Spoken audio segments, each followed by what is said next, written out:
everybody. Thank you for coming. I'm going to ask Trustee Ellison to lead us in the pledge today. Oh, all right, please stand. Put your right hand over your heart and begin. I pledge allegiance to the flag of the United States of America and to the republic for which it stands, one nation, under God, indivisible, with liberty and justice for all. All right. Okay, we'll move to trustee reports. Trustee Bennett. Nothing this evening. Trustee Ellison. Nothing from me. Trustee Casper. Nothing. Vice President Hofer Moyer. Only thing is I encourage everybody to, after the meeting, we have our chamber mixer tonight down on Main, Weber Wellness and All City Taps from 5:30 to 7:30, so hurry on down. Fantastic. And I have no report this evening. We'll move right into public comment. Rachel, do we have any commenters this evening? We have Kiki Parsons. Kiki, welcome. One and only time that I might speak. As a reminder, you have 4 minutes, and we would love to hear what you have to say, but we cannot respond to you. No worries, I need like 30 seconds. Two things brought up in the last meeting that I just wanted to touch on would be mandated reporter. My curiosity is regarding substitutes within the district. I am a substitute. I don't recall doing mandated reporter training, but chances are I probably did through other avenues and just turned that in. But in terms of continuing education or anything of that nature, that never occurred because you're not considered an employee, so you're not getting any emails, you're not getting any additional training. So my thing was just to touch on mandated reporters and what that looks like on the substitute end of the district. And then my second item is regarding the parent notification of behavioral issues. I know that it was brought up at the last meeting that there is not really a specific policy or procedure. It's really just kind of left at the principle of try to send a notification at the end of the school day. Problem is, I know they're super busy, but as a parent, when my kid gets into the car and their classroom has been evacuated, which I know we don't call it evacuation anymore, but when she's been impacted and I don't know about it, that's really difficult because I'm blindsided as a parent of like, oh, something took place. On the flip side of that, it's also, from my experience, only the classroom that the child is in, not always the classroom that maybe that child runs into. And so there have been situations where this child's normal classroom is here, and that class may have been alerted that something took place, that there was an incident. But during that child's activities, they will end up in my child's classroom, and I don't necessarily know about it from the school. I know about it from my child. So one of my things is just maybe a more in-depth policy or procedure regarding those behavioral issues and parent notification regarding those. So that was it. Thank you. Thank you. Alrighty, do we have any speakers? No, that's it.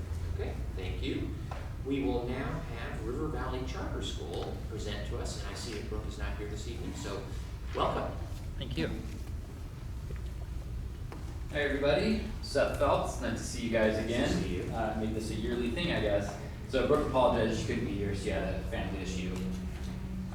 We're frantically trying to wrap everything up for tomorrow's end of the school year for us. I mean, our class is already over, but we're wrapping everything up. So this presentation that I'm going to go over with you guys is going to kind of showcase this year for us and looking forward a little bit.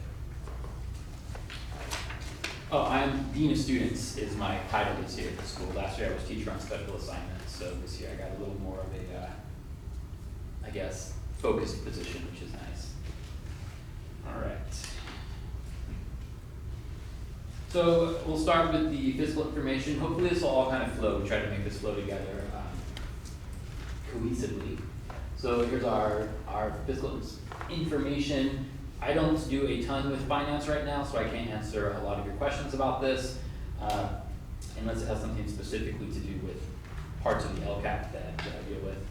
But what I do know is that regardless of these bullet points here, since I started at River Valley in 2010, we've always had a large reserve, and that reserve has allowed us to stay in business over these last few years since the pandemic. We are dipping into those reserves and have been, and we do recognize that without state and federal one-time funds, we would be struggling in many aspects to keep our programs going, at least to offer the students what we feel like they need. But increases in enrollment are helping to close that funding gap. We are starting to creep back up. The pandemic really was a huge impact for us with so many students exiting California and moving into private schools and having more options. But we are taking measures to increase enrollment, and it's been positive so far. So our enrollment updates. P2 in 2023 was 223.41, and we had a ADA in 2024 for our P2 of 219.57. And we ended the year with an enrollment of 230 students. But what helps us out quite a bit is our average daily attendance. So as an independent study school, our funding is based upon students' work completion, not just in showing up in the class. And so we work really hard to make sure that our students are in fact getting their work done. So one benefit for us is even though we could have enrollment that is lower than we would like, or even in years of declining enrollment, our ADA still helps us out because those students that we do have, we're able to put the attention into get them to actually complete their work. And a couple of years ago, we partnered with niche.com, which many of you guys I'm sure see the pop-ups for when you go on the internet. And it's been a huge boost for us. I know it's kind of tough to read this out, and it should be in your packet, but the top left number, 539, was before the partnership, our page views per year through what Niche did with their analytics, so I'm not sure how accurate that really is. But our current partnership projection is 3,214 page views per year. And when we first looked at this data, I thought, like, what? How is this going to work out? How are we going to boost up that much? But in looking at the total page views on the bottom left, we've actually year to date have 2,970 page views on our niche profile. So having the partnership with them has been huge, and we've actually had a large number of students enroll straight through niche.com. So that's been just one aspect of our enrollment marketing that I think has been very beneficial for us. And then here are some of our enrollment data. Spring of 2023, so that is February 15th through June of last year. Applications at this time of the year, we had 58 applications for our school. Of the 58 applications, 43 students enrolled, and of the 43 that enrolled, 40 remained for the entire school year. So our retention is getting a lot better compared to when we just came out of the pandemic and people were jumping around from school to school trying to figure out where they were going. We lost 26 students through the school year, gained 34 since the start of the first day of school. So that's a gain. 12 of the 34 students enrolled in February, March, and April. So we did see a boost in enrollment starting the second semester. In fact, it's been pretty steady with enrolling students throughout this semester. We're getting a lot of enrollments a lot later in the year than we were before. But the positive about all this is our spring 2024 data. We currently have 94 applications in. And so 31 for 7th grade, 15 for 8th, 29 for 9th, 14 for 10th, 3 for 11th, and 2 for 12. And we don't often, or we usually try not to accept 12th grade students unless we know for sure that they will meet our graduation requirements, because we don't want to set them up for failure. So 11th and 12th grade, we don't do as big of a push. But the really positive thing that I see about this, being a former 7th grade teacher, is that our 7th grade is close to full, which is awesome. That means that moving forward, if we can hold on to this cohort, really get them trained up with the independent study, we won't have what we've been seeing lately is some of those drop-offs with students that come to an independent study school and realize they actually have to work and then decide that it's not for them. So training the students up from 7th grade is a huge benefit. We've gone through a couple of changes, a few major changes and a few minor. So of course, every year we rotate out, or our board members' terms are up. We had 2 parents this year who turned out because their students were graduating. We have 2 new board members coming on in August. And we have our 3 remaining staff members. We will elect 1 for next school year to be replaced, and then we have 1 community member, and that's Frank Hilliker. So staff composition, we are 11 full-time teachers, 8 classified, 1 counselor, 1 administrator, and 1 dean. And then our major information, we hired a new school counselor in September as Mrs. DiTomaso left for a position at Mountain Empire. And we have 1 staff member leaving this semester. She's relocating out of state, so we allow it. And her position is going to be absorbed by other teachers. It's an English position, and we have the room to be able to do that right now. And then in 2 years, we have 2 English teachers retiring, so we'll have to reconfigure everything then. 3 staff members given pink slips this year based on, and this is just my take, nothing official from Brooke, but based on enrollment numbers and looking at everything, I don't believe that those staff members I don't believe that we can teach without those staff members with the numbers that we have. So they have been notified that a reduction in force is likely to occur, but based on the projected numbers, we're confident that, we're hoping that it will not. All right, so we do assessments every year for our students. Now, of course, we have grades 7 through 12, so there's a lot of data to look at. And I can give you guys more information on this if you would like, but I'll give you a basic rundown. This is our math growth data, and from year to year, if we look at how the students are doing, if you look at the far right column, we're actually gaining in our mean risk score. So overall, our students are doing better. In most cases, looking at the red columns, our students from fall to spring, which is what this is showing, have increased in percentage, but we have a few decreases, and that could just be due to numbers, and that's percent of students above the mean RIT. So you can see, for example, 7th grade, the first line, we had 21 students test in the fall for ELA, and in the spring we had 26 because we gained some students.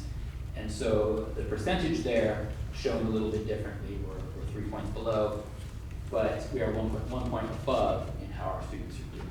And I don't have a slide on here, but I want to just show it totally included. For last year's CAST scores, what I noticed when I presented to our board a few weeks ago is that although our scores in ELA might have dropped by a point or 2 in certain instances, it is still well above the average for the state, so I'm really excited about that. I look at our scores and I say, like, they shouldn't be going down, but we know with the learning loss due to COVID they are. And then we look at the state and say, wow, we're really doing well comparatively. So we run into an issue at the end of every year as someone who does a lot of the testing for our students, where we get a lot of test burnout, and their students are taking the MAPS test, the state test, the seniors have the CAST test. There's a lot going on. So our 10th graders this year, we use the PSAT as kind of our indicator of how they were doing rather than just the MAPS scores. And this is the assessment data for that. I'm sorry, this is AP. AP comes before that. So our AP students, we had 34 students. This is last year's data because AP scores have not been released yet. 34 students took the AP exam for language and composition, and 97% scored a 3 or higher. So 1 student that did not score a 3 or higher, and 9 students took our AP Spanish, and 9 students learned to score a 3 or higher. So that's super great for our teachers and our students. And then our PSAT data, I know this is tough to read, but looking at our PSAT data for our 10th grade students comparatively, now, of course, our PSAT data for school and district, if you're looking at the brown and the purple, are the same because you guys are not testing 10th graders in your district. And our mean total score of 1096 is well above the state average. And we have more data information on this if you need it. The score distribution is not broken down on this presentation. It's a little bit easier to see here for the PSAT results for the average mean math score of 515, we are, again, well above state average. All right, so now on to more of the fun stuff, student accomplishments. We're really proud of our students. We get to know them quite well. Luca Bood and Cameron Hansenu participated in Western Regionals Polo Championship and ended up going to Nationals in Texas in March. Unfortunately, that's as far as they made it, but it was a huge accomplishment for both of those students. And we had two East County celebrities with us, I guess. So Zoe Douglas, some of you may know Zoe. She was the first person to hold the titles of Junior Miss Lakeside, Teen Miss Lakeside, and Miss Lakeside. And then Autumn Sly was crowned the same team. So we had two 2023 Mrs. Awards. Girls varsity soccer were runner-up in league for CIF. Jada Langley represented RVCS students at Laurels for Leaders with other ASB students and leaders throughout the county. And this is a huge, huge accomplishment for our students. The senior class of 2024, from their freshman year until their graduation, took a combined of 208 college courses through dual enrollment, which was huge. Our student that took the most classes ended up, over the 4 years, taking 15 college courses, and is pretty much ready with, I think, 3 more classes to get her associate's degree. And then Liam Rodriguez, our valedictorian, was also named a National Merit Finalist through the College Board. Our senior class, I'm particularly proud of the senior class. This is the last class that I taught in the classroom. And of these students, 15 are going to community college and 17 are going directly to a 4-year university. 6 students going into the trades, 1 student going into the military, and 2 students going into the workforce. And there's a picture of them at their grad night, which we do as a grad day at Universal Studios, and then graduated. Here's a breakdown of where they go. This is pretty neat. We actually have a bulletin board up in our media center that has a map with little strings pointing from San Diego to where everybody is going. We'll update that this summer for next year. But we have a wide range of students going to a wide range of places. Our salutatorian is going to Embry-Riddle Aeronautical University. This is a tough one. He is majoring in aerospace engineering with one concentration being astrophysics engineering. Astronautics. And he's the same student that helped to bring an aeronautics class to our campus last year and continued on this year. We've been out in the community as much as possible. Many of the events we see the local Lakeside community at. So Rhythm and Brews, Oktoberfest, Trunk or Treat. We did Spirit of Christmas for the first time this year. We did a jogathon and a community vendor fair. We did the Western Days Parade. And then this year, the German American Society, because we do Oktoberfest, they asked us to also do Mayfest. So we did Mayfest. That was huge. That raised some money for our senior class for next year. And we're continuing our partnership with Cook Media to create videos and video opportunities for our students for next year. And then we continue to work closely with the Optimists at the spaghetti dinners and other events. And we have a group of RV students who competed in robotics competitions this year with the parent volunteer leading the way for that. And so that was great to see. Okay, so a lot of highlights here. I'm going to leave this up here and just kind of run through them quickly, but I'll add a little bit and maybe leave a little bit of the verbiage off of here. So we continue providing support for our students' mental, social, and emotional well-being by contracting with a marriage and family therapist we bring to our campus twice a week for the students to meet with for free. We continue our partnership with City Hope for students to learn trauma-informed practices and support peers, and that's a program that we're moving in next year. We're kind of piggybacking on that to a peer mentor project with our juniors and seniors mentoring our incoming 7th and 8th graders.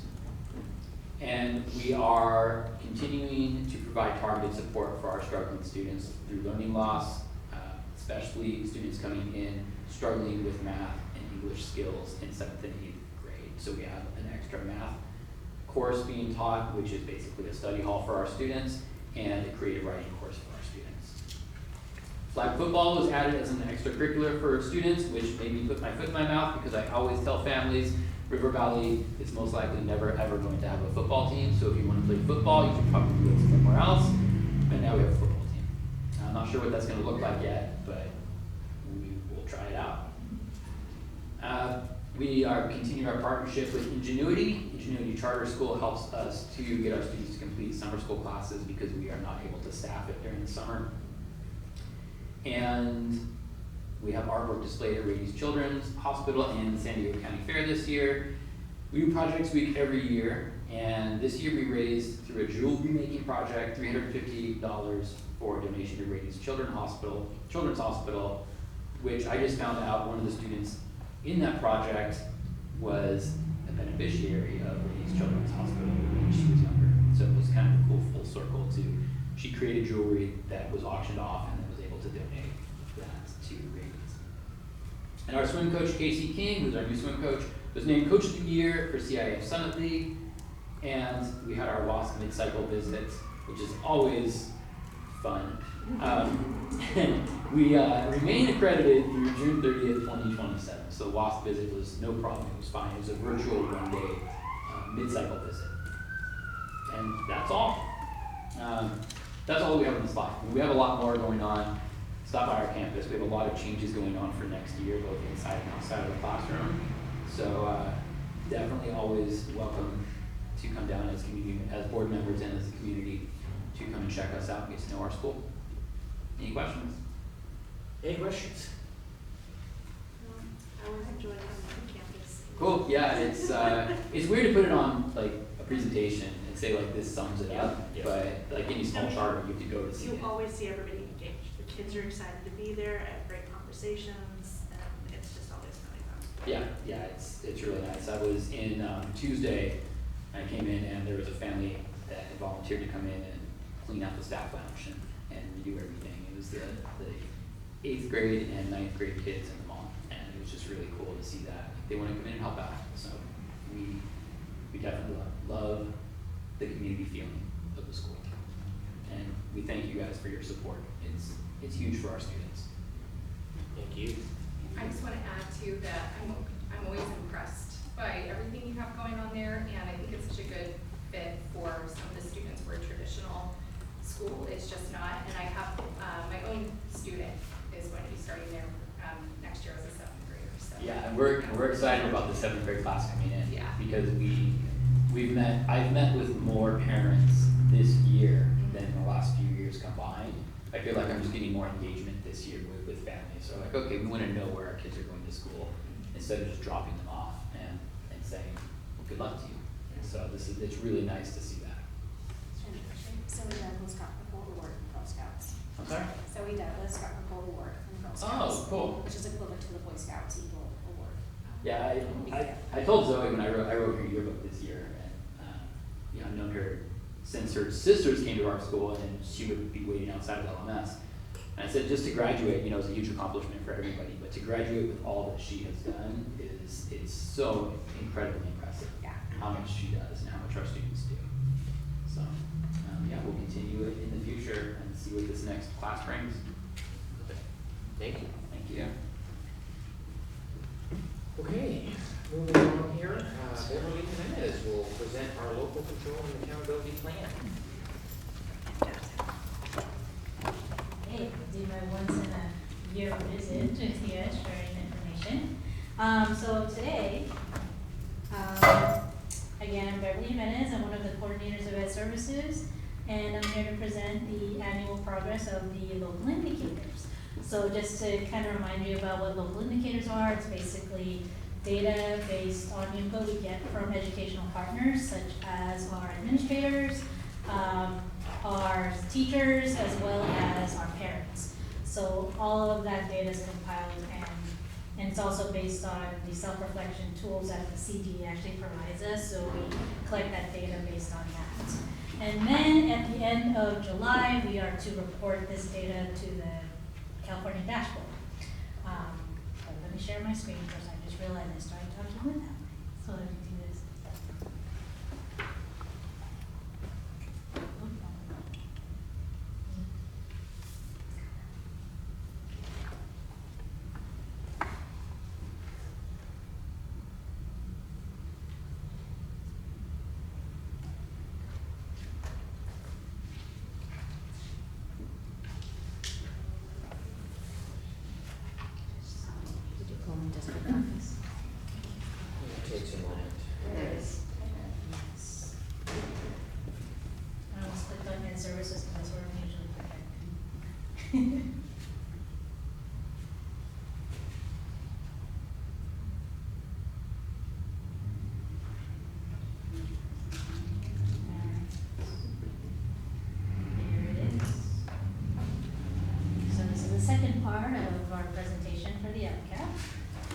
So just kind of a reminder, the dashboard is an accountability model that we use.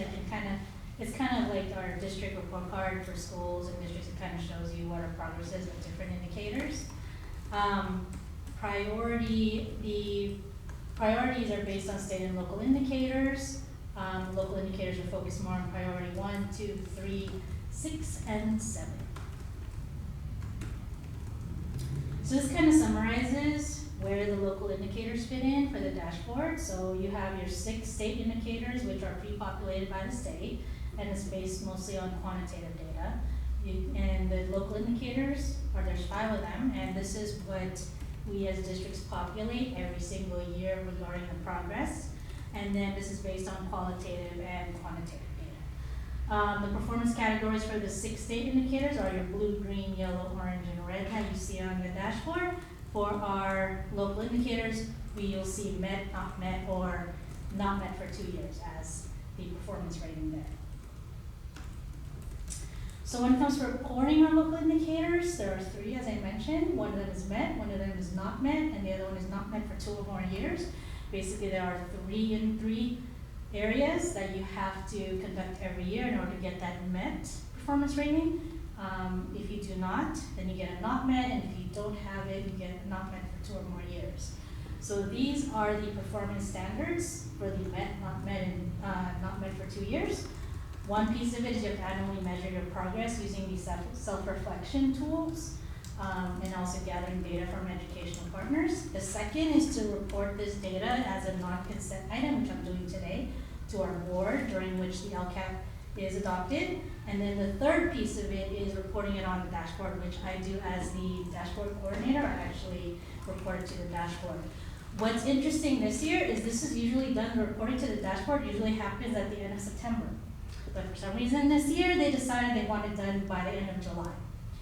So you're gonna see everything is being done earlier this year, which is good because I feel like it helps districts and schools with planning. So they've been doing a lot of things a lot earlier this year. So again, in order to get that MET performance rating, you need to meet all 3 of these pieces.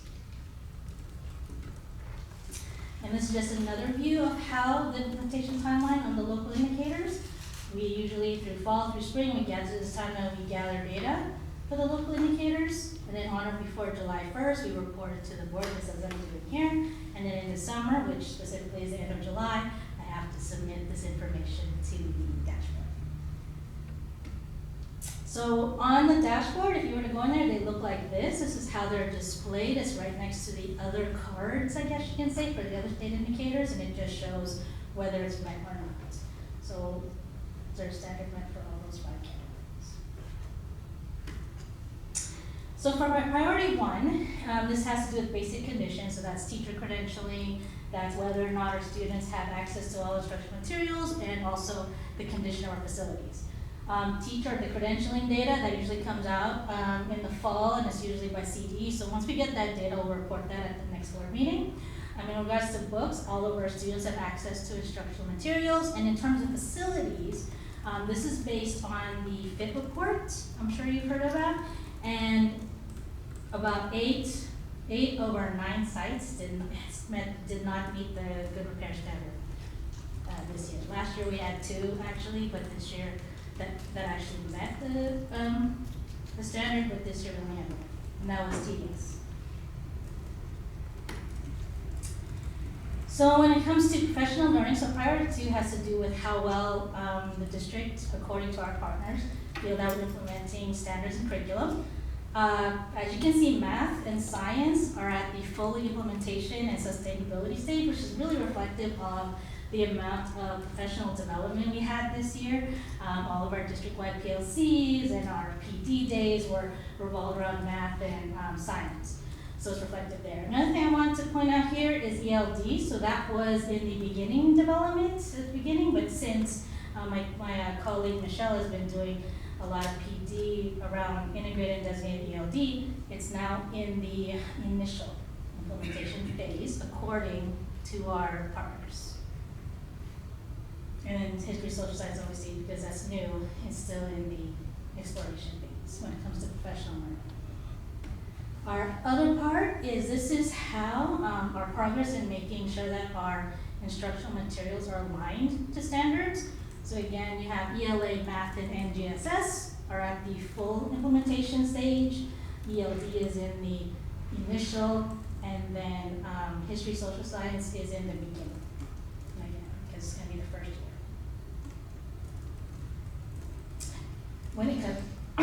When it comes to supporting staff, you see again, math and science are at the full implementation and sustainability stage based on our educational partners, and again, as reflected on the PD. ELA is still at the 4, which is the full implementation, since we had a lot of PD in previous years. ELD again moved up to 3, and history, social science is at the beginning. When it comes to CTE, health, PE, VAPA, and world languages, we're at the initial implementation phase, and again, this is because a lot of things that some of the factors would be having the CTE grant for year 2. So we're just starting to work on some of our programs, as Natalie mentioned, as Dr. Stern mentioned at the previous meeting. We're really enhancing a lot of our programs at the middle school for CTE.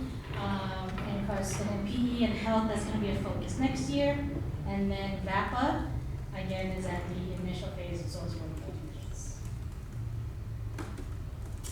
In regards to support for teachers and administrators, in all areas, according to our educational partners, we're in the full implementation phase, meaning that we really try to identify the needs of our teachers and make sure that we provide professional learning for them so that they can have a better understanding. And then also in terms of building relationships, this is the other piece that we get input on. 2 of them are fully implemented, 1 of them is still in the initial, and what was nice, this one was a new one this year, are creating welcoming environments for all families, actually moved up to full implementation and sustainability phase. So that's a good thing. It means our sites are really doing a good job making our families feel welcome. And if building partnerships for student outcomes, we're all in the full implementation phase as well. So this has to do with professional learning, providing families with information to support their students, implementing different policies, and also supporting families.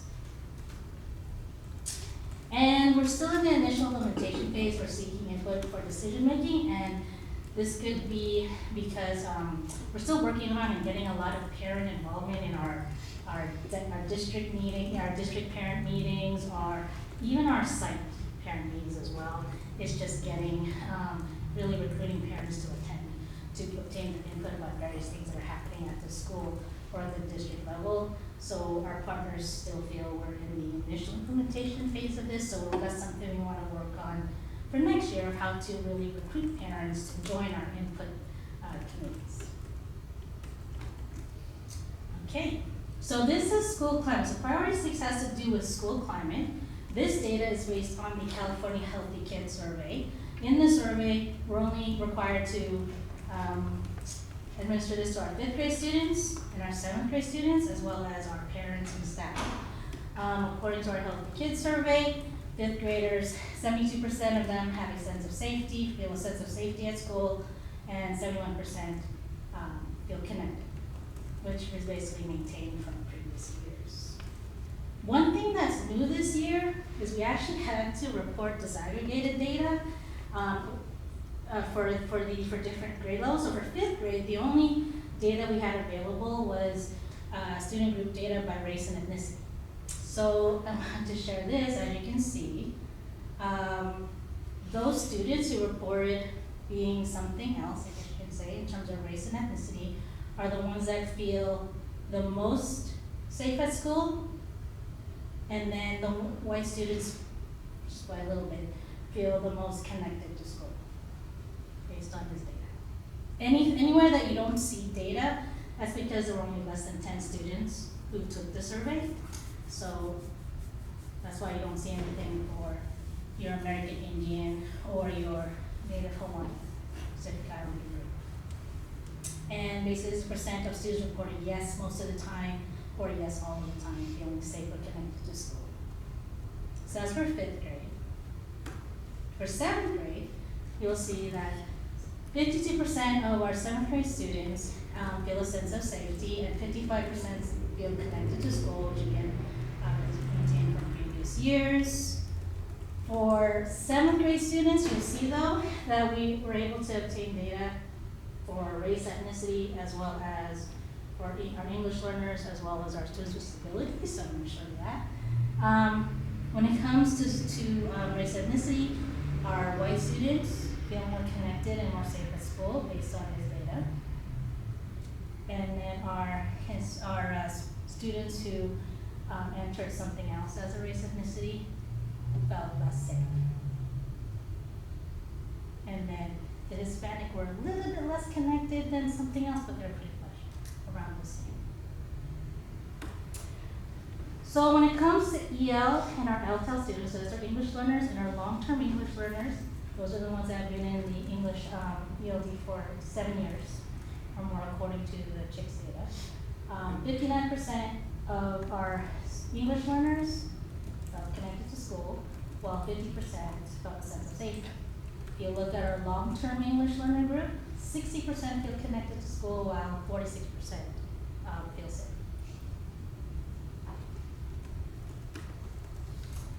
And for our students with disabilities, you'll see that 48% feel connected to school based on this survey, and 54% have a sense of safety.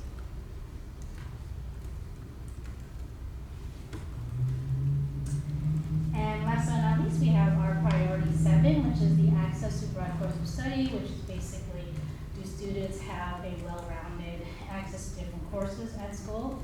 So a lot of the tools and measures we use to determine this is we look at campus, we look at our DNA, Illuminate, we look at data from our universal screeners, as well as our master schedules.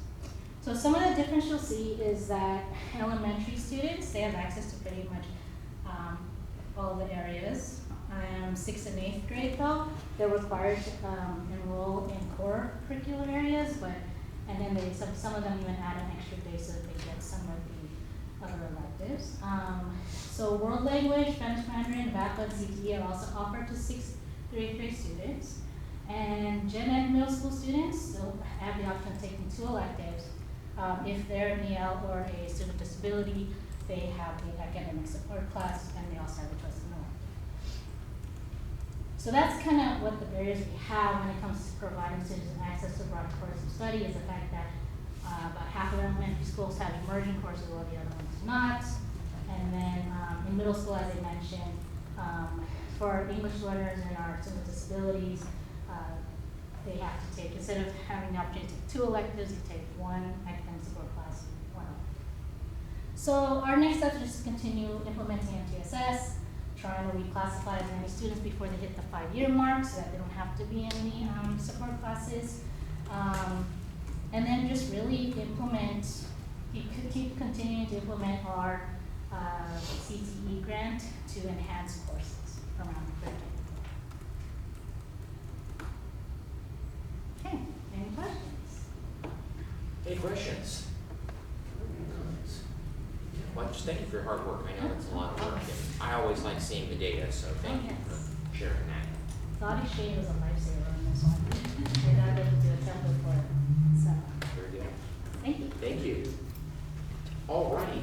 Dr. Winspear will present information to us on our English language arts curriculum. Yes, sir. And before I do that, or while I connect TV, I told you I would get back to you. You asked Yes. about where in the LCAP the CTE work lives. So it is in Goal 1, Action 6 under student engagement. Thank you. It fit perfectly in with all of our other student engagement efforts. Thank you. Welcome.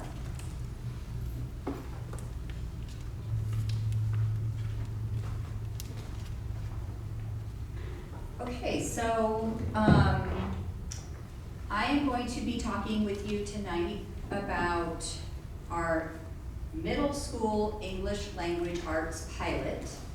And in your folder, there is a copy of my slide deck, but behind that, there is a report, a lengthier report that I wrote just to kind of give you some of the background on this. This pilot is not your typical pilot, as we would normally do a pilot in the district, because it started pre-pandemic, before I was the assistant superintendent, and then it basically ended up being disrupted because of the pandemic, and in fact, the pandemic influenced it in some ways that I will get into.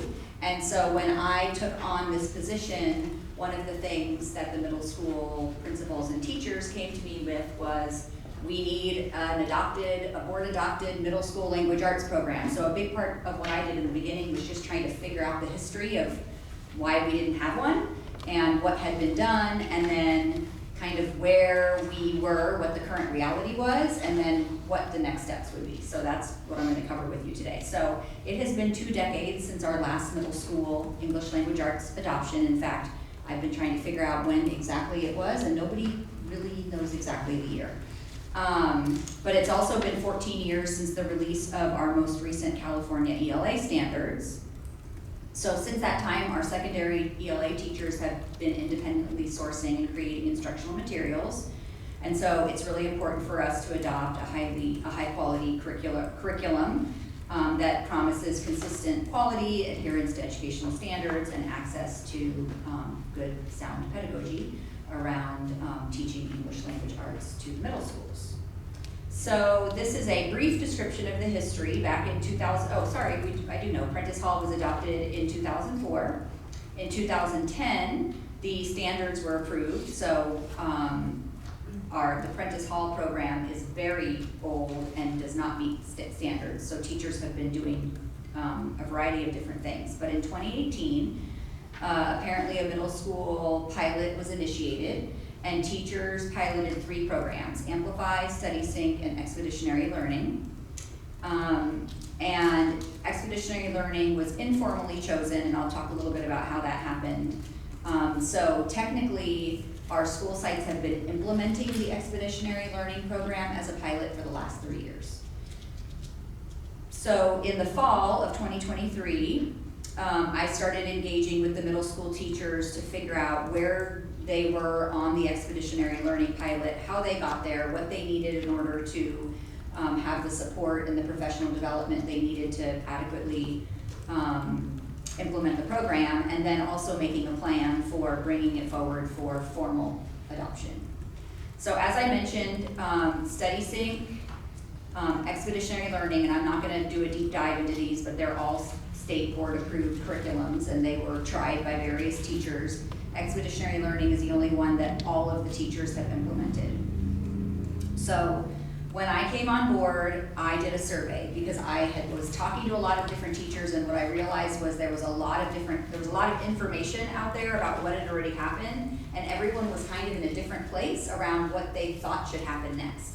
So I did a survey, and at that time, 11 middle school teachers reported that they participated in the pilot from 2020 to 2022. The majority had piloted Expeditionary Learning and something else, one of the other programs. Teachers identified that they told me what they thought were strengths and weaknesses of Expeditionary Learning. And at that point in time, they were divided 53% saying we're ready to adopt, and 47% saying maybe we want to look at something else. So after that survey, because I felt like there was really no consensus at all, we had another meeting where I basically worked with Steve and Leslie and said, I need all the teachers there so we can have one conversation, because I felt like I was talking individually to people. So we got almost everyone together in one meeting, including the principals, and we came to the following kind of conclusions and ideas. That teachers and principals felt that it would be redundant to pilot other programs because they had already piloted 3, and every program is going to have strengths and weaknesses. A significant amount of learning and professional development and time had already been invested by teachers in the Expeditionary Learning program. They had developed cross-curricular lessons. They had integrated it with history, the history program at LMS, because the teachers teach both ELA and history, and TDS is more of a cross-curricular program, so they had already done a lot of that work. Teachers agreed that with additional professional development, they could move to a yes around Expeditionary Learning, because that was kind of the big thing that they didn't ever have was PD. So we decided that we would do a formal district-supported pilot with some professional development for expeditionary learning. So this year, that's what we essentially did. On August PD Day, we had a full day of professional learning to middle school ELA teachers. We had 2 sessions, so teachers were able to self-select if they considered themselves a beginner or experienced with the program so that they could get PD that was more customized to their level of comfort. They were introduced also to a learning management system. So expeditionary learning is available, it's open source available online. So it's not really a program you have to purchase, but there are companies out there that have taken that program and put it onto a learning management system with lesson plans, resources, and supports, just to make it really easier and more accessible to teachers. So we also piloted a learning management system because the teachers said that they felt that would help them to better implement the program. And then we did PD that day, but we also worked in some collaboration time so that the 2 middle schools could talk to each other because they have different models, and we want to achieve as much alignment as we possibly can between the 2 middle schools, even if their model isn't exactly the same.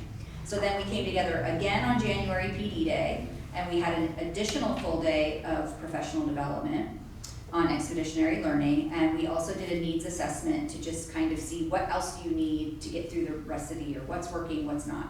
So teachers came together to do a deeper dive into the program components and how to plan lessons, and then there was a discussion at the end of the day to kind of assess where people were.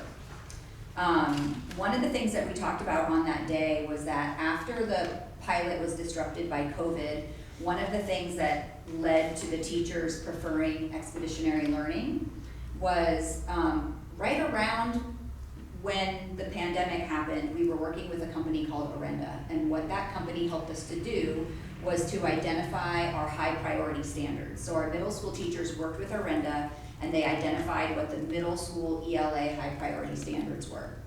And so during the pandemic, they were really looking for a program that aligned with those high priority standards and that incorporated some social emotional learning, because they were seeing that in distance learning, they really needed to target kind of those 2 things the hardest. And so that was what really led most of the teachers towards expeditionary learning, because that program had those components. And that is why we ended up with so many teachers implementing the expeditionary learning program through kind of the not district supported pilot, if that makes sense. So then from January through the end of the year, we can continue to implement the program with 100% engagement in the pilot, meaning all teachers participated. Then we use district-wide PLC time to continue our cross-site collaboration with the pilot. And then in May, I did another survey to see where teachers were after a year of supported piloting. At that time, 73% of the teachers said that they feel that they're ready to move forward with adoption of expeditionary learning. And however, the teachers did not love the learning platform that we piloted. So they like the curriculum, they just want to try different learning platforms. And I told them I'm more than happy to do that, but let's get this program adopted before we invest more time and money in looking at a different learning platform. And then they also identified strengths and challenges related to the program. Like every program, it's got strengths, it also has challenges. So the strengths are quite a few. It's very comprehensive, it's rigorous, it's standards-based, the texts are very high interest for the students. I think I saw Andrew and Laura at the TDS, was it an open house? No, it was an open house just recently. Oh, yeah. And you saw a lot of posters about A Long Walk to Water, and some of the other texts that they read and how they talked about A Long Walk to Water in math, in ELA, in history, and they brought that book together in a variety of different ways. And so that's really TDS's approach. They also liked the second language supports offered in expeditionary learning, the built-in assessments. It's a multicultural program. It has student-driven learning. I shouldn't even say opportunities. It's really a student-driven learning program. They have expeditions. It's interdisciplinary, and it includes writing instruction and practice, and it takes students through the writing process step by step. Some of the challenges are that the units are very deep, and so sometimes the teachers struggle to cover every unit in 1 year, and we've had a lot of conversation about that. that the goal is really to cover a few units really well and then add to your repertoire over time rather than feel like you have to cover everything. It's more about depth than necessarily about coverage. We do have 2 different models at each middle school, which sometimes makes cross collaboration challenging, but that they come together and work really well together. We just acknowledge that it's not going to look exactly the same at both middle schools, and that's okay.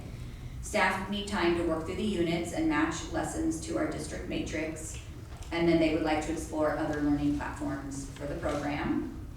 And so, in conclusion, 73% of our teachers, including both middle school principals, recommend adoption of expeditionary learning. As you know, we've adopted expeditionary learning at Lemoncrest, so it would provide for some of our students anyway a nice flow.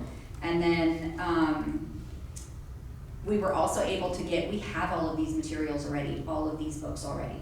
So the sites already had a lot of these novels, but because we did a pilot this year, we were able to get a novel for every single student. So we essentially already have everything we need for this program, so it would also be very cost effective for us to move forward with that adoption. So what I recommend as next steps, since obviously it is June and the school year is over, would be that we would do our public viewing and comment when the school year starts back up in August/September. And again, what's nice about this is it's all available online, so it will be really easy and accessible for families. Then we would hopefully be able to adopt in the September or October board meeting, and then at that point in time, we would then look at other learning platforms and provide some professional development next year on those, on another learning platform. And then we would continue to have our middle school teachers collaborate, share lessons, build lessons, and et cetera beyond next year. I don't have the slide that says questions. Do you have any questions for me? Any questions? Comments? I think so. I mean, I've seen it in the classroom just from my son working on it, so. I was really impressed when I was on the TDS campus. I was having conversations with students and asking them about their posters, and the amount of deep thought and empathy and interest that they showed in the experiences of other young adults, because the books focus on a lot of characters that are around the same age as our middle school students. And it was just really fun to listen to how they kind of thought through the problems that these characters faced and how they analyzed the problems from a variety of different perspectives. A Long Walk to Water, they looked at, how many miles was this young man walking? What would that look like? What kind of shoes could they wear that would, they just thought about it from so many different perspectives.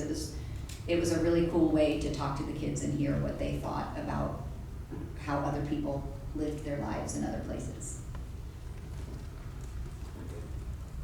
Anything else? Thank you for that, appreciate it. All right, moving on here to our consent agenda items. So I need a motion to designate items to the consent agenda. You can say so moved. Do I have a motion to designate items to the consent agenda? I move that we designate items to the consent agenda. Is there a second? Any discussion? All in favor? Aye. Okay. Are there any items that you would like to pull this evening?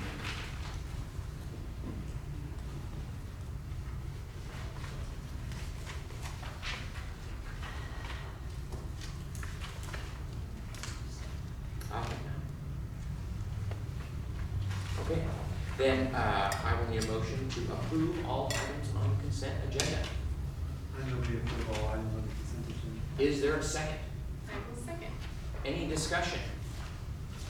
All in favor? Aye. Motion passes. Excellent. Moving on to our discussion items this evening. We need a board retreat date. We had a suggestion of August 8th before. Autumn, we moved this so that we could get your input. Yeah, I mean, if we keep the August 8th date, I can try to make it, it's just the afternoon 12 to 4, right, or give or take? I will do my best to make it, it's just I'm restricted from taking time off that week at my work, but it can be flexible. And that's what I did last year, I came on the August date. So would you not, so you may not be able to make it?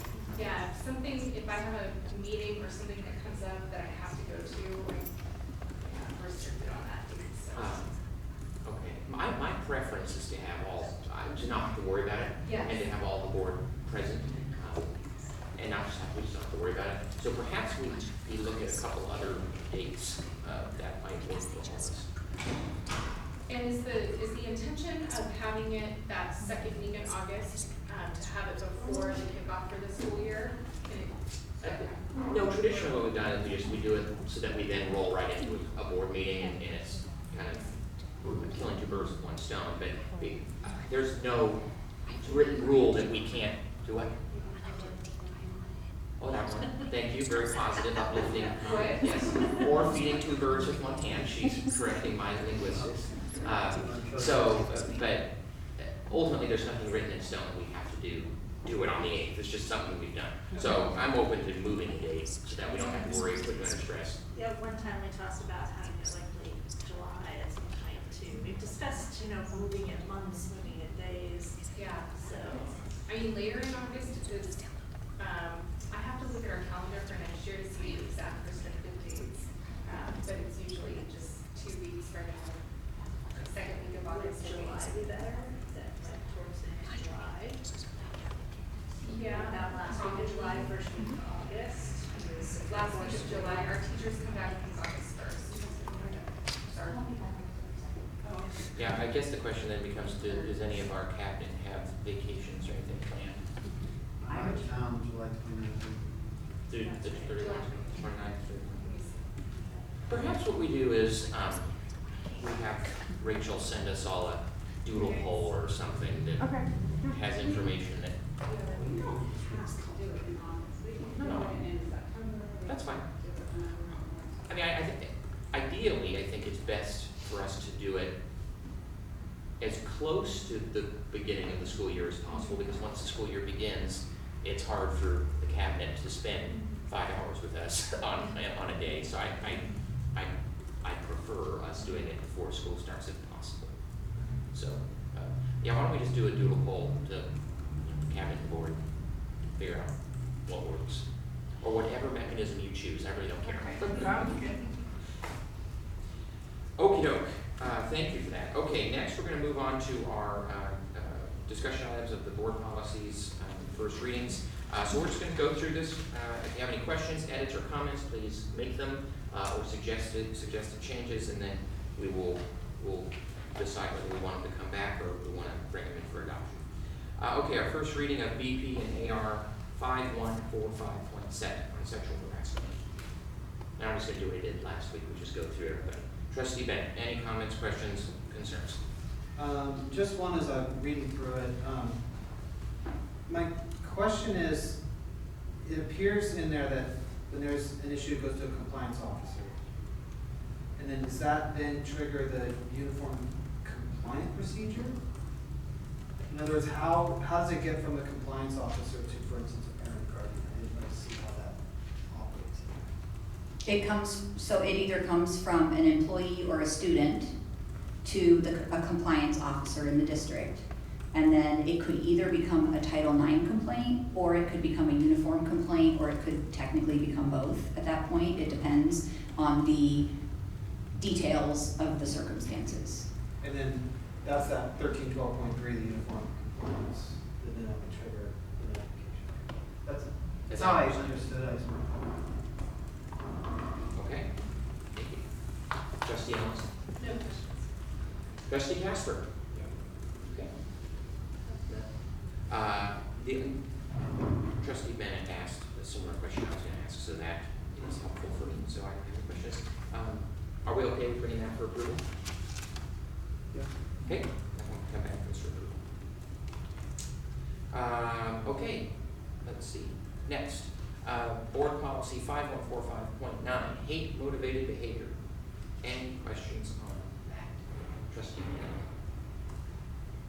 Is there a reason why it has to be designated as hate motivated versus be just behavior? Because Behavior. in the law, there's actual language around what is considered hate motivated behavior. So this aligns with education code, penal code, government code. So it just kind of summarizes those codes and how in a school setting we would respond to behavior that meets the level to be considered hate motivated. And we're just following basically penal and government code on that. Okay.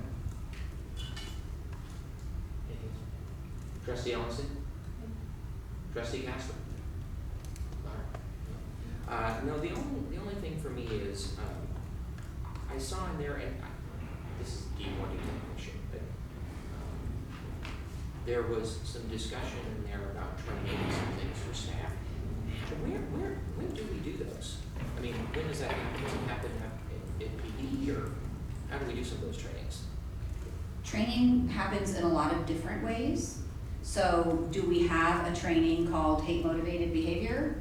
No. We have trainings that cover what might be considered hate motivated behavior. More really those would be conversations that we're having with our principals in management meetings. I think our staff are pretty familiar with I feel like hate motivated behavior is something that is widely known. And when there is an issue, if we have a concern that it's hate motivated, we look at it through that lens. But it's not really the staff that are doing those investigations. It would either be the principal or it would be district office staff who are doing those investigations that would make the determination of whether or not it's meeting the definition of hate motivated. Yeah, I think to follow up on that, I mean, this has to do with DEI, discriminatory attitudes, hate motivation behavior, student conduct. But my concern is, so if something came up to the district, are we able to say, yes, we've checked that box and they're trained, and we, enshrine that somewhere so that we protect it, like, yes, everybody's taking this training. Because we get bitten by that if we can't say, oh yes, it was trained and this is what it was said and this is the day it was done. If somebody comes back and says, well, you guys aren't doing PD, you're not training PD. The metrics that show that these things are. Right, which is kind of the thing, like, when are we actually Since doing it does, you're right, because it does say we provide staff with training that does these 6 things. So I would actually prefer to have time to research. Yeah. That's what I want to Well, that's make yeah, sure. totally, that's fine. I feel like it's covered I know that in some of our mandated trainings at the beginning of the year, it covers hate motivated behavior. Carrie's nodding, but I don't know which one, because we do so many. We do CPS reporting, we do sexual harassment, but I know hate motivated behavior is covered and that all staff get that training. I just don't know what the umbrella of the name of that training is. Christine, I don't know if you know off the top of your head. No, I think it's just, like we said, they touch base in a lot of different areas and it kind of culminates. I mean, there's so many things, so many boxes we have to check, so I know it's really difficult. I mean, this one has 6, for instance, Yeah. built into it, 6 things that we're supposed to train on. Yep. But, Yep. Okay, well, how about this? We can get back on Yeah, how about we get back on that and just have it for a second meeting there. Excellent. Anything else on that? No. Board policy and AR 6020, parent involvement. Trustee Bennett. Trustee Ellison.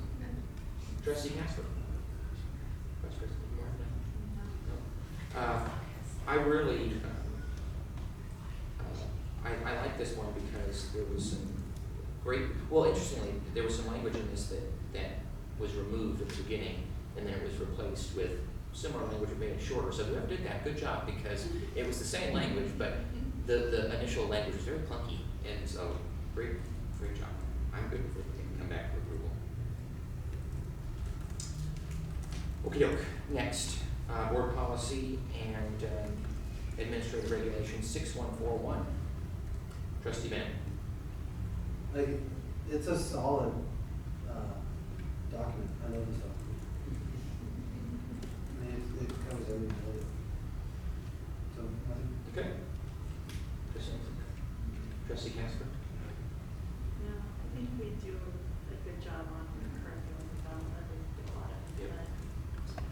Well, I agree, and I think the one question that I have just for members of the public is, when because in here it talks about, very importantly, it talks about all the committees and how we have parent committees and how we have advisory committees and all those things. But the question I get all the time is, how can a parent be involved? How does a parent get chosen? How does a parent get involved on it? And how does that happen, right? That's the number one question I get when hearing about this. I think that ties to what we were looking at, what Beverly was just talking about too, on the priority number 6 with, or was it 6? Not that one, but on the, having the families involved and all of that. I think that ties to that. We know that that's work we need to do, so we gotta figure out how to make it happen. Because we already know that's where we already see that we need to work on, because we're not getting good percentages, so we already know that's a goal already for this next year. Exactly right. Excellent. Okay, are we good with that one coming back to us for approval? So be it. Next, let's see. First reading of board policy in AR 6142.1. Trustee Bennett. Yeah, a couple things. So, in like the third paragraph, it says that this only applies for grades 7 through 12, is that correct? So it doesn't apply, nothing is in first and sixth? No. Okay. Well, 6th grade, there's certain parts that are in 6th grade, yes. 6th grade mostly only covers like relationships, Yeah. friendships, not so much the family life part of it. I mean, that's considered part of family life, not so much the sexual health part of it. The comprehensive sexual health education, HIV prevention education shall be offered to all students in grades 7 through 12. Right? Okay. Okay. And then, bear with me here, I'm sorry. Good, bear with me. So the other question or comment I have is, it's under components of sexual health and HIV prevention education, number 9. It specifically says that we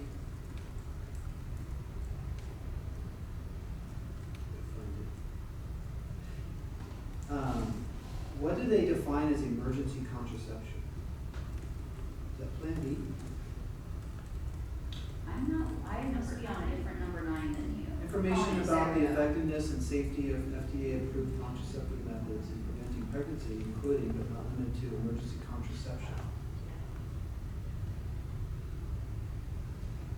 Are we teaching our 7th through 12th graders about Plan B? That's the way it's written. I'll have to research that one. That's concerning to me personally. I agree. I mean, the subpoints are, they're also discussing parenting, adoption, and abortion. And then information on surrendering physical custody of a minor.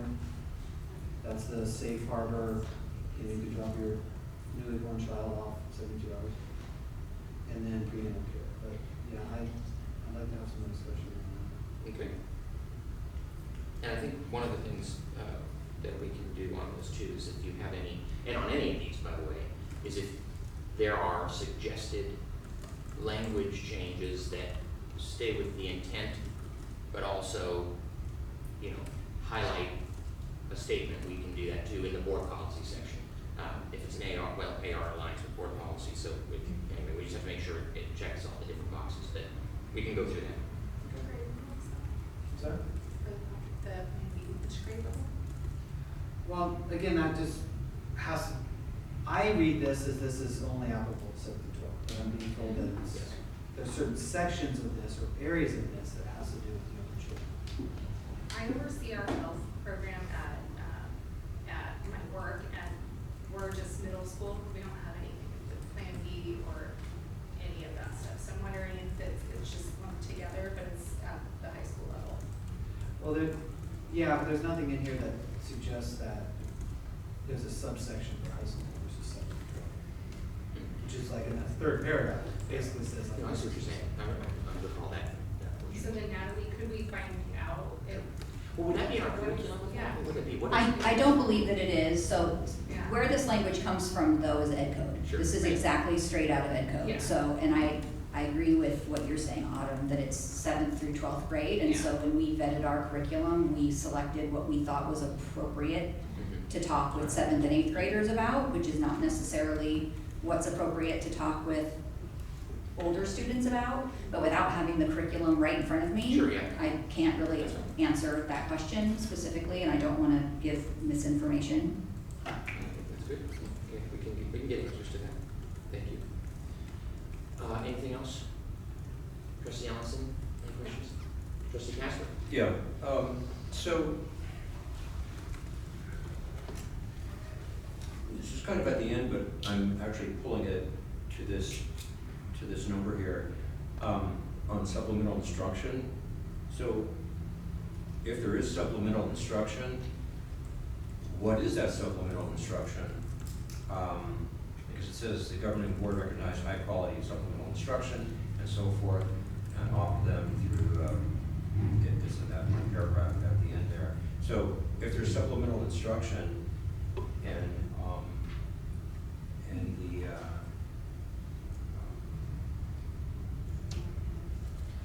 in sexual health and This is AIDS on prevention, 617. what is the supplemental instruction and how is that derived? So are we talking about a different board policy now? No, I think he's asking No, I'm if pulling- we have supplemental instruction to this. Yeah, I'm reading from the last, Yeah, yeah. the supplemental instruction, however, I'm pulling it to what we're talking He's about. creating a scenario that, Yes. yes. So what is that supplemental instruction, or how is that evolved to fit the middle school? So our teachers, this is a really uncomfortable topic to teach, and our teachers do not love teaching it Sure. because As they- it's just, it's just hard to have these conversations with 7th and 8th graders. But a recent example of how we've supplemented the curriculum is the San Diego County Office of Education right now is doing a lot of work around human trafficking. So where our curriculum does cover human trafficking, our middle school teachers have reported to us that that is an area that the students have a lot of questions about, and the teachers don't really feel like that is an area that they have massive amounts of expertise. So this year we brought in a assembly. So we noticed the parents ahead of time, we invited them to the assembly, and we brought in an expert who did an assembly with only our 7th and 8th graders at both middle schools on human trafficking, how kids are victimized through social media. So it was kind of a, before we send you off on summer vacation, let us talk with you about how predators use social media to build relationships and what can happen. And I think I went to one of those, and one of the main themes of that really was explaining to kids how they can be kind of easily victimized if they're not careful online. And I would say the main theme of it was it's not your fault and you can always get help. So they talked about who can you tell, how you can get help. So for example, if you were to send inappropriate pictures of yourself to somebody, like there is a way to get those off the internet. There's companies that can help you do that are free. So really the theme of it was talk to an adult, tell a trusted adult if this is happening to you, and don't think that everybody on the internet that presents themselves as your age is your age. They could be anybody, anywhere, at any age, any gender. So that would be an example of how we've supplemented that part of the curriculum just this year, because our teachers felt like they needed to give kids a little So bit that more would be a information. unified thing of all the secondary teachers, not one teacher, and one teacher goes off an extension on a different, not that topic. Yeah, I read, I think it's in supplemental, I think it goes through the superintendent. There's supplemental materials and it's essentially approved by the superintendent. With it. Typically, the teachers work together in collaboration and talk with their principal about it. If there was any question, then the principal would definitely bring it to Natalie or myself, and we would evaluate it. Is it appropriate? Is it quality material, right? Yeah, I think that's kind of the And concern. appropriateness would be the most Right. important part. Yeah, I think, I speak for other members of the board here, but, it's just, I think we have to make sure that we're saying we don't have like some rogue thing Right. happening or just pulling some random supplemental thing and everybody's like, oh my God, where did this come from? But I think that, if you look at that document, it speaks to that in the sense that it's gotta, things have to be approved before you just pull things in randomly. And just a note on the human trafficking, Dr. Taylor and I attended the human trafficking last year at El Cap with the principal, Monica Dean, right, the lady. And in a private conversation, she told me human trafficking is in every school district in this county. That is scary. So that topic is really important. It's not always what we think. There's a lot more elements of trafficking. So, yeah. But yeah, I was thinking of, teacher A is teaching this as an extension, right? And teacher B is teaching this, and so this kid is not getting what this child is getting and vice versa. And it's all kind of not really grounded in what's supposed to be taught, right, or approved. Yeah. Teachers are encouraged to bring their own creativeness to some of their lessons. You don't want to have everybody saying the exact same thing about, you don't want it scripted. Teachers love to bring their own personality, but their materials, if they're going to do something and bring it in, then they need to have it looked at and make sure that it's okay. But we do encourage creativity. Okay. I will add to that though, going back to my previous comment, this is not an area where our teachers want to be creative. They want to teach that curriculum and get it over with because it is so uncomfortable and the kids are inappropriate because they're, 12 and 13-year-olds. And so our teachers are not looking to be creative here. They're looking to check the box and do the curriculum. We actually just had this conversation at Beach Day because Michelle McCurry was there, and some of the teachers were like, I really don't like teaching this, and she's like, hey, I'm happy to step in and come help you teach this, and they were like, yes. So yeah, it's definitely not something they're like looking forward to. Fair enough. Anything else, Trustee Gasper? No. No, I think, I do think we bring this back for a second reading, of course, with the discussion we've had, so let's bring that back. Okay. Can I ask one more question? Sure. I'm sorry. I may not understand this. So also in the sexual health, I think it's it's the last section. If I'm reading this right, it says the requirements of Ed Code pertaining to instructional content, teacher training, Yeah, can we get a page? 394.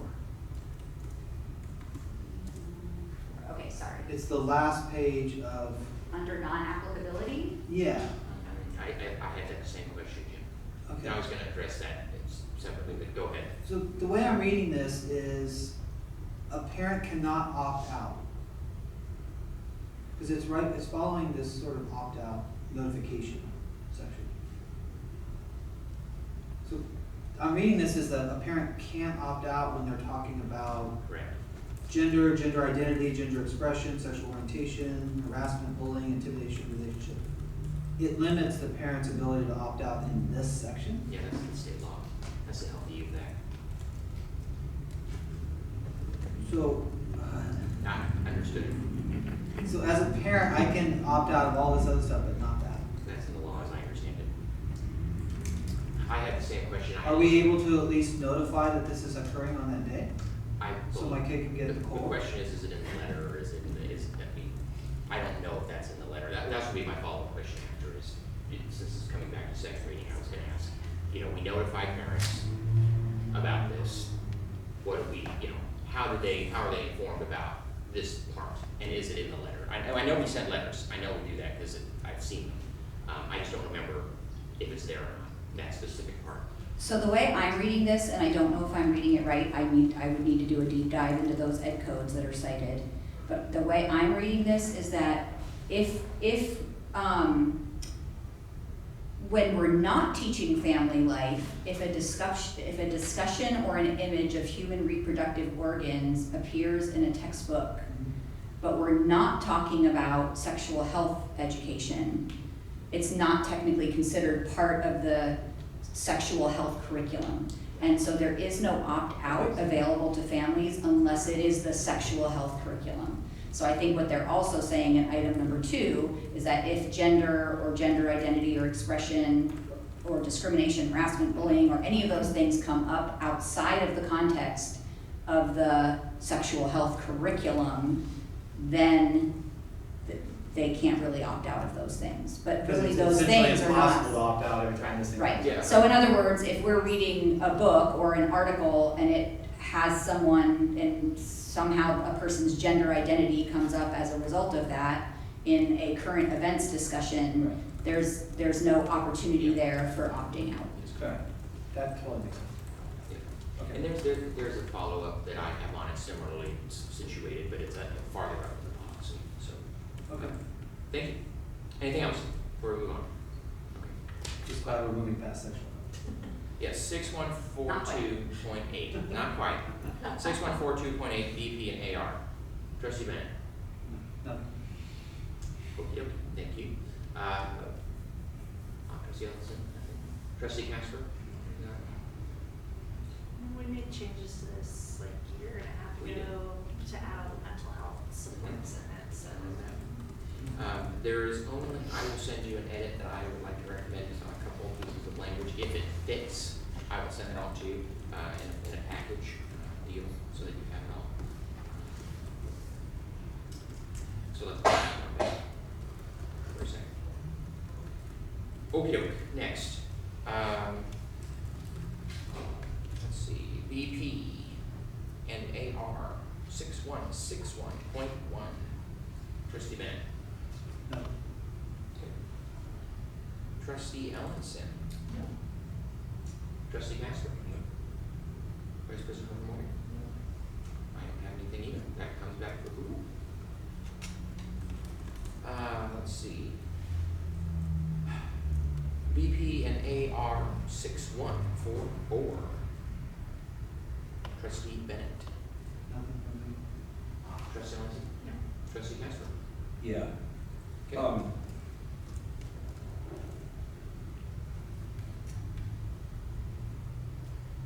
you know what? I skipped ahead. I'm sorry, nothing on that one. Okay. I was looking at the next one. Okay. Okay. Vice President Hofer Moyer. No. Okay. And me, I am right. Okay. That'll come back for approval. Okay. Board policy, 6164.2. Trustee Bennett. Nothing from me. Trustee Ellison. No, I think. Trustee Casper. We Yeah. know you have one. Yeah. Yeah. Okay, so,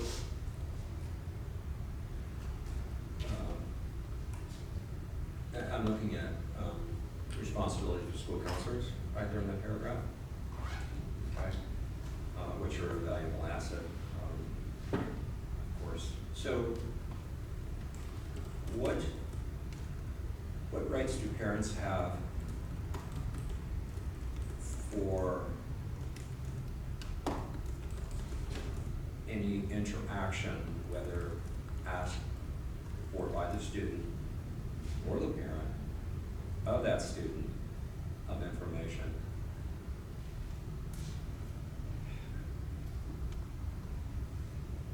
How do parents work in that, in a counseling or guidance situation on the campus? I'm not sure. What right does a parent have to know what a child tells a counselor, whether that child approaches a counselor, the parent ask for help for their child with a counselor, and then they wouldn't know what's going on. Whether it's casual or it's agreed by the parent to sit down with that student. Yeah. What, as a parent, let me rephrase it, because you're looking, you're okay. As a parent, let's say my child goes in and says, you know,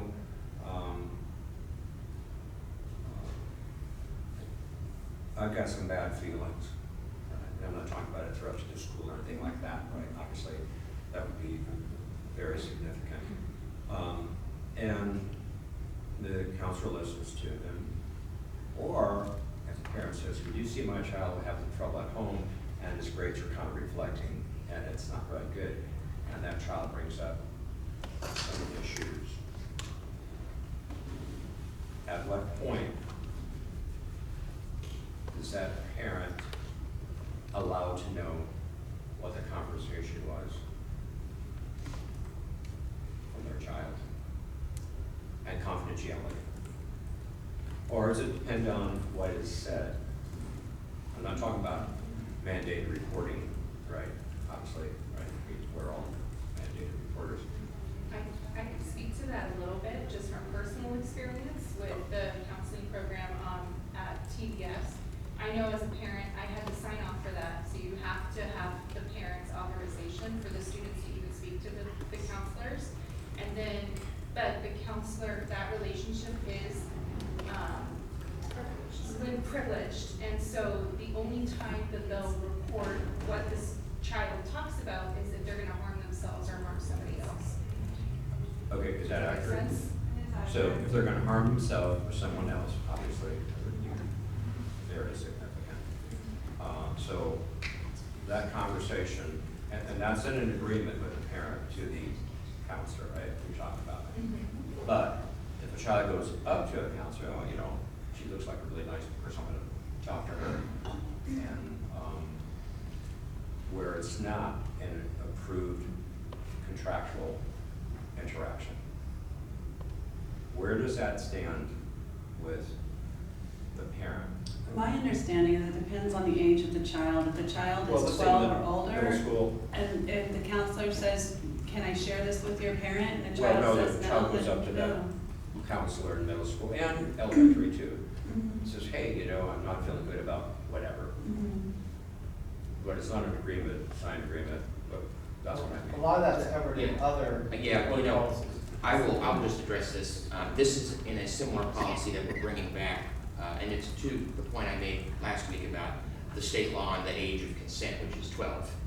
And so your question is directly related to that. So what I'd like to do is perhaps we'll bring this back for a second reading, so that way you can get all those detailed questions answered, so that we bring it in for approval, and you can then send those in, and that way they can have the policy with them, do the research, so that way that we're able to get you the answers you need. Because a lot of it, you know, I get where you're going with it, because the question you're asking is, how I hear it is, that there are certain scenarios that you're just trying to play out and game out to understand the policy. A lot of it has to do with age.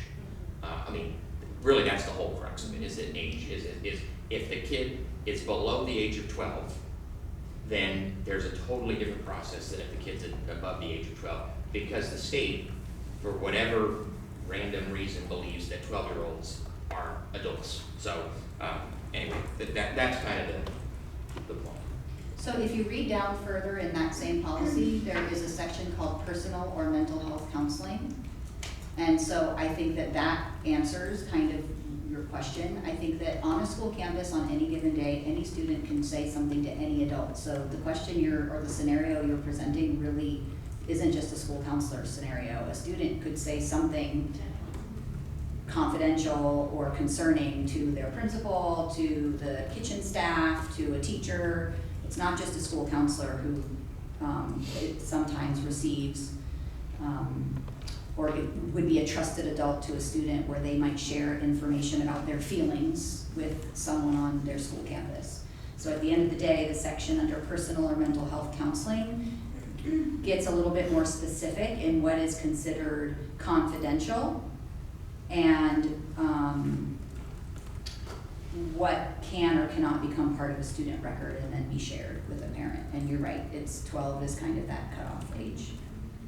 So my thought would be is why don't you plot that out so that the team can help go through, because I know that you and I had a discussion as well about records. And I think that that's an important part of where I think your question is going here.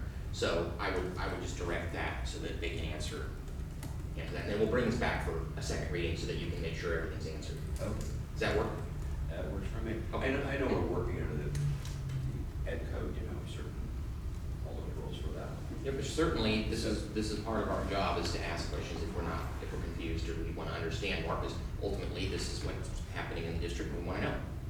And I had a question, and I've talked to Dr. Taylor about it, and maybe you about it before, but I still don't have a lot of clarification. So let's say a 12-year-old or 12 or 13-year-old student, and I know this is a concern of the parents in the district, so that's why I'm bringing it up, but what if they have a gender identity question and they're seeking the counseling?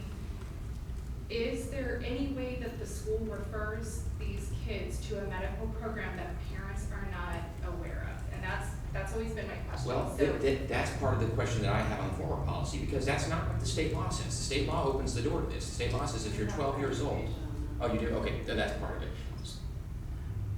Well, this 12-year-old, Well, let's they're assume- specifically saying medical. Referral We to- never referral to refer services. kids for That's what medical she's asking. services. So there's We are- no doorway where that can happen nefariously or not, but there's no. And We we don't know train our that. I don't know if teachers that's true. that we do not, That's exactly right. if we tell someone they need a medical procedure, we are on the hook to pay for it. If we as educational experts say, your child needs XYZ medical procedure, we are implying that they need that as an educationally related service, so we always train our teachers. Parents take their kids to see the medical professional. That is not we don't make recommendations. Our school nurses talk to doctors about what doctors' orders are for taking care of students at school when the doctors when there's a health concern or the child needs a health plan at school because they have a health concern, but it never goes the other way around. We do not refer students for medical anything ever. But what if the student, though? I understand that's practice. I think that the finer point on the question is, if the student, and this is what I asked last week, so I don't want to repeat myself, but if the student is 12 years old, because they can now consent, according to the state of California, they can consent, and they say, we want services, that we don't have to tell the parent, because we're supposedly barred by state law. That's, I think, the final point of the question. And I don't think we're doing any sort of medical. No, I'm not saying that we are, I'm just on our saying. campuses. I'm just wondering if there's a link to a child, 12 or 13-year-old child, talking in a counseling session, can they somehow, by that entity, get then referred to some other place and the parents don't know? So that's always been my question. It's just, are those doors closed, and where does parent notification come into that? And that was a similar question I asked last week, so Okay. we'll get that. Yeah. And does that also include any literature that might be available for that student to look? We can add that to the list of, I'll add it to my questions on that specific thing I talked about last week, because I asked that, but I don't think so, but we can ask about it. That's why it's helpful to have the conversation. Is it anything else on this before we move on? Okay, great. That one's coming back for a second. Okay, first reading of BP and AR 6179 supplemental instruction. Trustee Bennett. Nope. Trustee Ellison. Trustee Haslett. I think I already spoke to that. I think you did. Yes, you did. Vice President Hover Moyer, anything? No, that's straightforward. That can come back for approval. BP 6190. Trustee Bennett. Trustee Ellison. Trustee Casper? No. Vice President Overmore? And nothing from me either, that can come back for approval. Okey-doke. Reports to the board. Carrie Strong. Come on up. I'm moving so fast tonight, I love it. Happy summer vacation to those of you that are on that, that's all of our teachers. But we know all of our district office and our classified staff are still working hard, but we're all out of your hair, so we hope that you're being really productive without us all around. I just wanted to extend a big congratulations to our retirees this year. We had 6 of our class, or our certificate teachers retiring this year, and 2 of them got approved on our agenda tonight. Thank you for working that situation out with them at the last board meeting and going through that tonight. That was very helpful for them. And we're just so proud of their careers that they've had in our district. And, when you add it all together, it's like, I did the math. It was like over 200 years of service that they've had all together, serving the kids at Lakeside. And it's nice to see these, people who've been in our district for decades and decades. And they've seen generations of students. They've had their students' children. Some of their students' grandchildren at this point, and that's just a really special part about working in Lakeside. You get to see that a lot, and it's one of the things that I look forward to as I extend my career here as well over time. So we're excited for that. And then I also just wanted to say thank you so much for the nice retirement acknowledgements at our end of the year party from our district office. The people got a little piece of the rock. That's always special to those retirees, and I think everybody felt really special and honored this year, so that was awesome.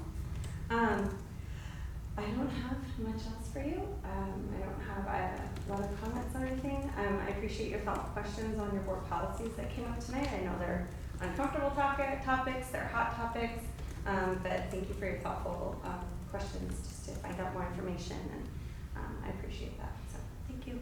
Have a good time. Good. Okey-doke. Next. We don't have Dave, so Lisa Davis. Okay, Dr. Winspear.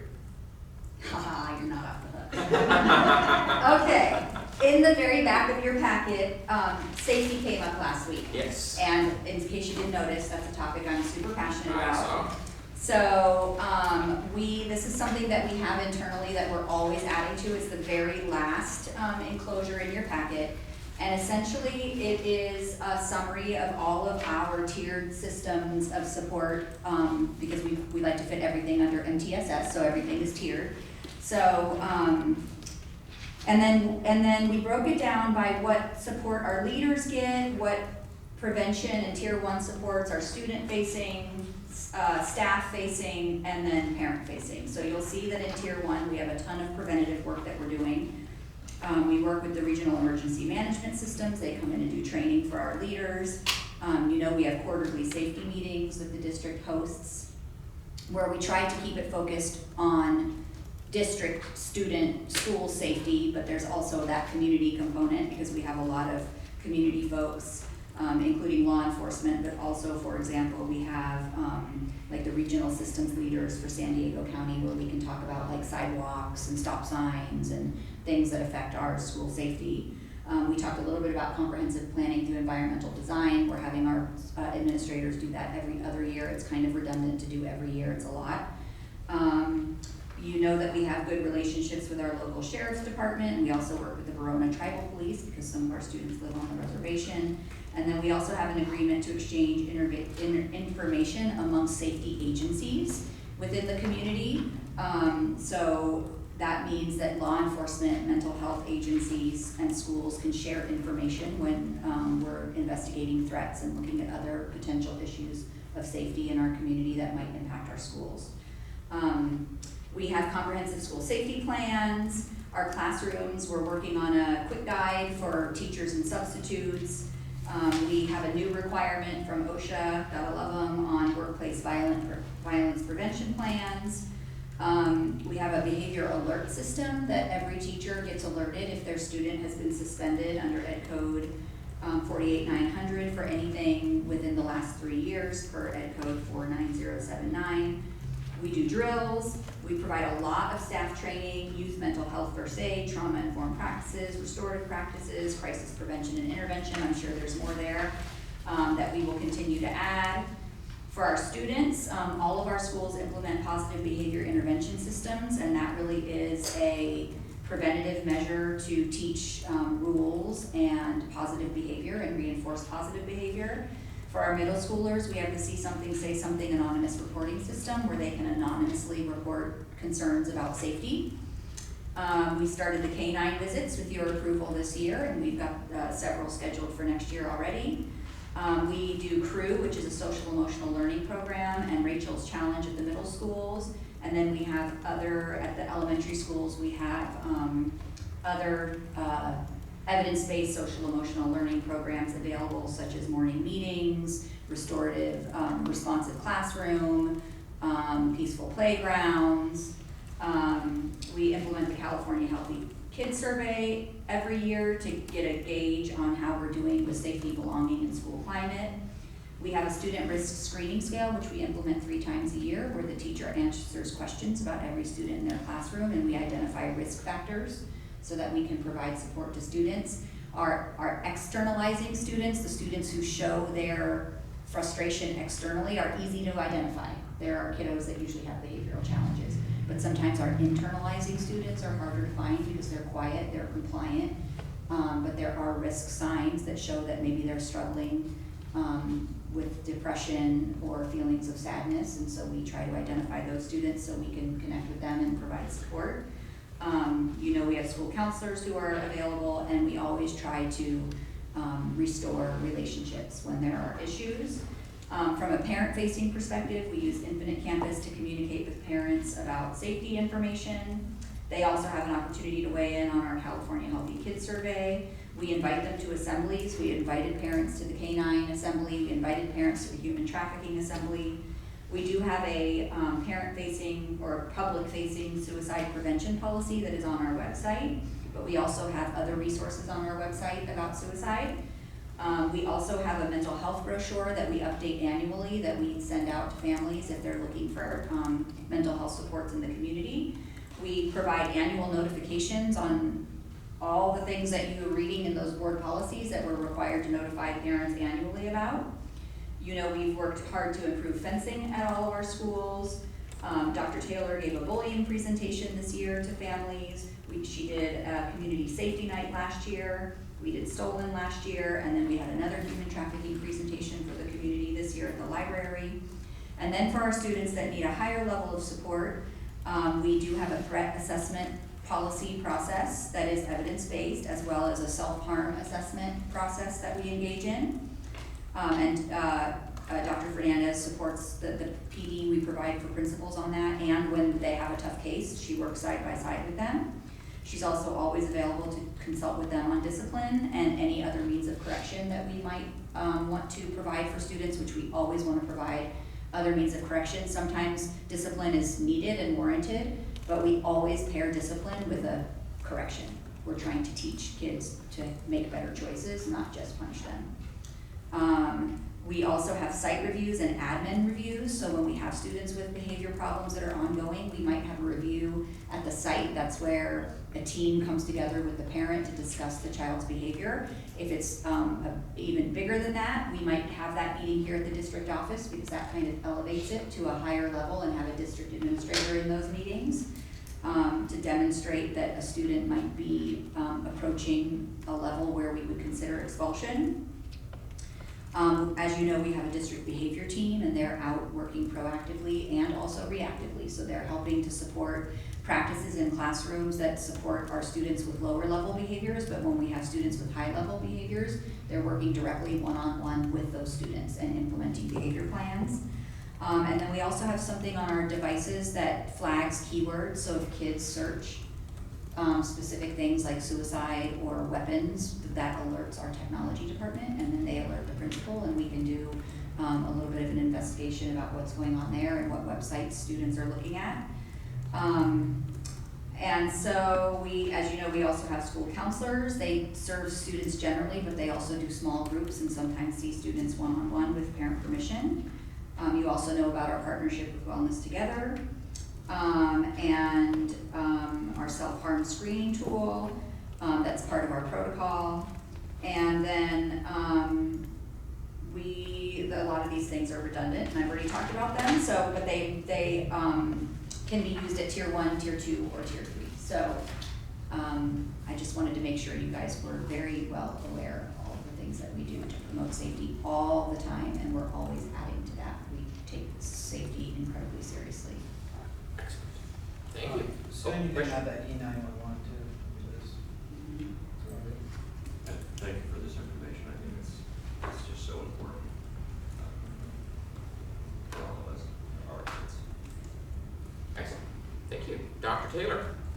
Okay, I just want to wish those of you that are getting a summer a happy summer and have a great time and relax and recharge. I want to thank Dr. Winspear and Mrs. Jimenez, Beverly, we call her Beverly, for their presentations tonight, very informative and insightful.